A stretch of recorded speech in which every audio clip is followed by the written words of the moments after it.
आज की वीडियो में बात करने वाले हैं one of the most important topic for CBSE 12th student, drift velocity. तो ड्रिफ्ट वेलोसिटी की जो ये डेरिवेशन है ये एग्जाम में 100% आएगा, तो आप इसे एग्जैक्टली वैसे ही समझें जैसे मैं समझाने वाला हूँ। मैं आपको बहुत आसान तरीका बताऊंगा इसको याद करने का या इसको समझने का, ताकि आप अपने नंबर क्या कर सकें, श्योर कर सकें। तो वीडियो में आगे बढ़ने से पहले अगर अभी तक आपने मेरे चैनल को सब्सक्राइब नहीं करा है तो इसे सब्सक्राइब कर दें, इस वीडियो को भी लाइक करें और शेयर करें अपने कलीग्स के साथ, ताकि उन्हें भी हेल्प मिल सके इस वीडियो से। सो स्टार्ट करते हैं ड्रिफ्ट वेलोसिटी से। तो देखो, when there is no potential difference applied across a wire, then the average thermal velocity of all the electrons is zero and there is no flow of electron in definite direction. It mean कि जब भी किसी cross section area में wire के क्या हो, जो हमारा पोटेंशियल डिफरेंस है वो हो और द एवरेज थर्मल वेलोसिटी और जो इलेक्ट्रॉन की थर्मल वेलोसिटी है वो क्या हो, जीरो हो, तो उस टाइम पे क्या होगा, इलेक्ट्रॉन का फ्लो नहीं होगा। तार के बीच में या वायर्स में क्या हो, क्रॉस सेक्शन या पोटेंशियल डिफरेंस जो है वो हमारा क्या रहे, वो हमारा ना हो, और जो एवरेज थर्मल वेलोसिटी है वो इलेक्ट्रॉन क्या हो, जीरो हो जाए, तो flow of electron different direction, मतलब एक ही डायरेक्शन में रहेगा। नेक्स्ट हम देखो बात करते हैं अब, लाइक ये एक वायर का क्रॉस सेक्शन एरिया है, ठीक है, cross section area for length L, ठीक है। Electric field zero, potential difference zero, तो इलेक्ट्रॉन का मूवमेंट किधर है, किधर भी, आगे पीछे किधर भी हो रहा है, ठीक है, क्या है, डेफिनेट है। तो हम इसमें पढ़ेंगे कैसे, देखो इसका फ्लो जाएगा ऐसे ऐसे ऐसे, ठीक है। यहां से स्टार्ट करते हैं। Let u1 u2 u3 be the thermal velocity of an electrons, कि ये जो अंदर जो इलेक्ट्रॉन है क्रॉस सेक्शन एरिया में, इसकी जो वेलोसिटी है, कौन सी, इनिशियल वेलोसिटी हम u से डिनोट करते हैं और जो फाइनल वेलोसिटी है उसको v से। तो u क्या है, इसकी थर्मल वेलोसिटी है एन इलेक्ट्रॉन्स की। As no current is produce so the average thermal velocity will be zero, must be zero. तो क्योंकि ये जो हमारा वायर है पोटेंशियल डिफरेंस जीरो है, तो यहाँ पे कोई करंट तो नहीं है, पोटेंशियल नहीं तो करंट भी, और अगर करंट नहीं है तो नहीं, इलेक्ट्रॉन की जो हमारी वेलोसिटी होगी वो क्या हो जाएगी, जीरो हो जाएगी।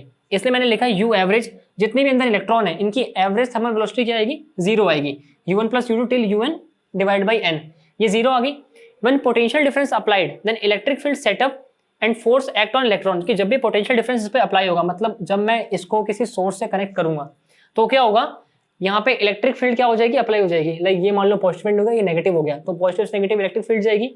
फिर क्या होगा, ड्यू टू विच जो इलेक्ट्रॉन है वो ड्रिफ्ट करेंगे toward positive end of wire. तो जिधर पॉजिटिव होगा उधर इलेक्ट्रॉन क्या करेंगे, ड्रिफ्ट करेंगे या उधर मूव करना स्टार्ट कर देंगे। तो ये लाइन आपको बतानी पड़ेगी, तभी आप बता सकते हो कि उस इलेक्ट्रॉन पे फोर्स कितना लग रहा है, ठीक है। तो देखो फोर्स एक्टिंग ऑन इलेक्ट्रॉन, तो ये क्या हो जाएगा, F vector is equals to minus E, ये ई क्या है, इलेक्ट्रिक फील्ड है, और ये माइनस ई क्या है, ये वो इलेक्ट्रॉन है जो इस वायर के क्रॉस सेक्शन एरिया के अंदर है। ये फॉर्मूला कहां से आया, हमने पढ़ा था, force is equals to Q E, जो कि इलेक्ट्रिक फील्ड के अंदर एक चार्ज पार्टिकल पे लगता है। तो देखो ये हो गया माइनस ई, और ये वेक्टर मैंने माइनस ई क्यों लिखा है, माइनस ई का मतलब ये जो साइन है माइनस, ये बता रहा है कि ये जो इलेक्ट्रॉन है इसका डायरेक्शन किधर है, अपोजिट है किसके, इलेक्ट्रिक फील्ड के। माइनस ई बता रहा है जो ई इलेक्ट्रॉन है इसका डायरेक्शन है अपोजिट इलेक्ट्रिक फील्ड के। फोर्स होता है मास इंटू एक्सेलरेशन, तो यहां से हम एक्सेलरेशन निकाल सकते हैं इलेक्ट्रॉन का। तो देखो एक्सेलरेशन क्या आएगा, a vector is equal to minus E electric field divide by mass. तो देखो ये जो ए है, ए मतलब जितने भी इलेक्ट्रॉन है इन सबका एक्सेलरेशन क्या रहेगा, थ्रू आउट सेम रहेगा, मतलब इस क्रॉस सेक्शन एरिया में सबका एक्सेलरेशन क्या रहेगा, सेम रहेगा। यहां तक हमने क्या निकाला, इनिशियल वेलोसिटी निकाली, एक्सेलरेशन निकाला, अब निकालेंगे final velocity. Late v1 v2 v3, ये था u, ये v फॉर फाइनल। ये क्या हमारे नए थर्मल वेलोसिटी, ये थे पुराने, इनिशियली वो जीरो थे। अब जब हमने एक सोर्स कनेक्ट किया उससे, तो अब क्या फाइनल आएगा, नया थर्मल वेलोसिटी आएगा। देखो यहाँ सोर्स कनेक्ट किया, सोर्स कनेक्ट करते ही ये पॉजिटिव एंड नेगेटिव एंड, ये हो गया इसका पॉजिटिव एंड, ये हो गया नेगेटिव एंड। तो पॉजिटिव से नेगेटिव क्या हो गया, इलेक्ट्रिक फील्ड सेटअप हो गई, जैसे पोटेंशियल डिफरेंस, पोटेंशियल यहाँ पे क्या हुआ, अप्लाई हुआ। और इसके बाद क्या होगा, जो इलेक्ट्रॉन है, इलेक्ट्रॉन ड्रिफ्ट करेंगे टुवर्ड पॉजिटिव एंड, तो इलेक्ट्रॉन यहाँ से इस तरफ ड्रिफ्ट करना स्टार्ट कर गए। तो देखो v1 यानी कि जो पहला इलेक्ट्रॉन था जिसका u1 इनिशियल थर्मल वेलोसिटी था, उसका देखो न्यू क्या आया, v1 आया, v1 is equal to u1 plus at1, ये आ गया लॉज ऑफ मोशन से, v is equal to u plus at, ठीक है। यहाँ से हमने v2 निकाला, vn निकाला। ये जो हमारा v है ये हमारा एक्चुअली में ड्रिफ्ट वेलोसिटी है।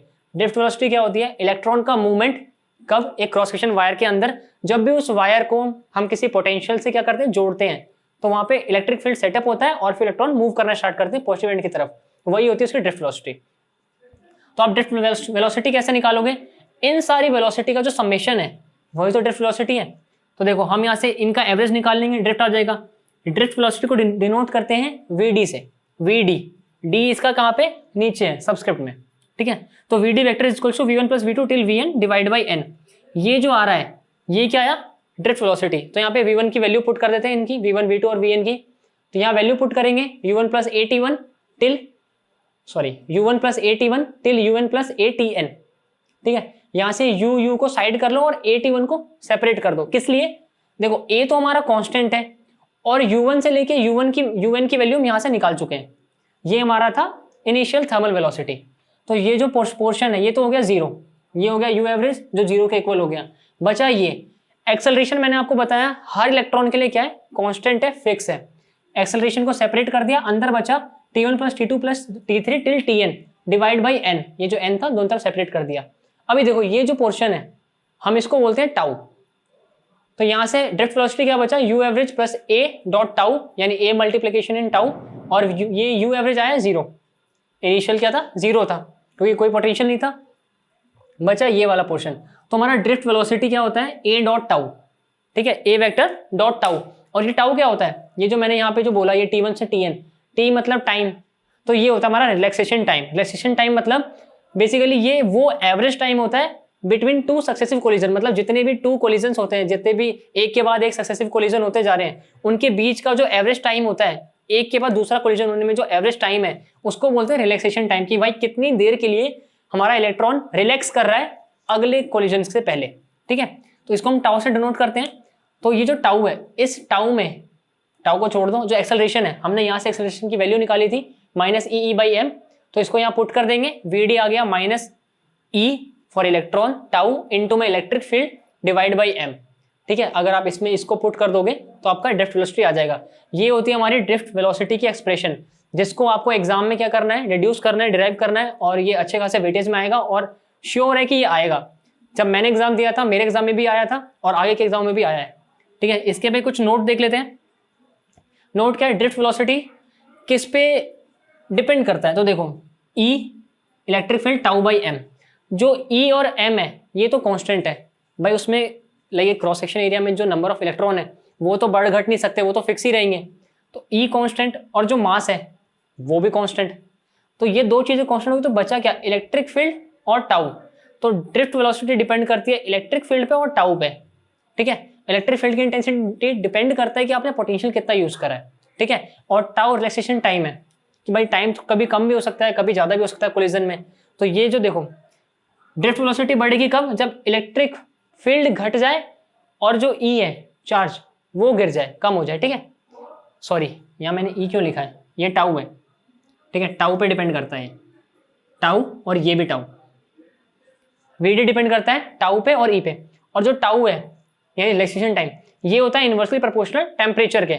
तो देखो टेम्परेचर के क्यों है, लाइक मान लो ये क्रॉस सेक्शन एरिया है, मैंने यहाँ पे हीट बढ़ा दी, यानी ये इसको क्या, इसको गर्म करा, इसका टेम्परेचर बढ़ाया। अगर मैं टेम्परेचर बढ़ाऊंगा तो उससे क्या होगा, रिलैक्सेशन टाइम घट जाएगा। ये तो इसको देख के पता पड़ रहा है, लेकिन सोचो एक बार कैसे होगा, अगर हीट बढ़ेगी तो जो इलेक्ट्रॉन्स पार्टिकल है उनमें वाइब्रेशन क्या होगा, बढ़ जाएगा, क्योंकि उनमें एनर्जी आ जाएगी ज़्यादा। जितना ज़्यादा वाइब्रेशन आएगा उतना ज़्यादा कोलिजन होने का पॉसिबिलिटी उनका बढ़ जाएगा। और अगर कोलिजन बहुत ज़्यादा हो रहा है तो इट मीन रिलैक्सेशन टाइम क्या हो गया, कम हो गया। इसलिए टाउ इनवर्सली प्रोपोर्शनल होता है टेम्परेचर के। तो आज की वीडियो में सिर्फ इतना ही, आगे हम बात करेंगे हमारी नेक्स्ट वीडियो में।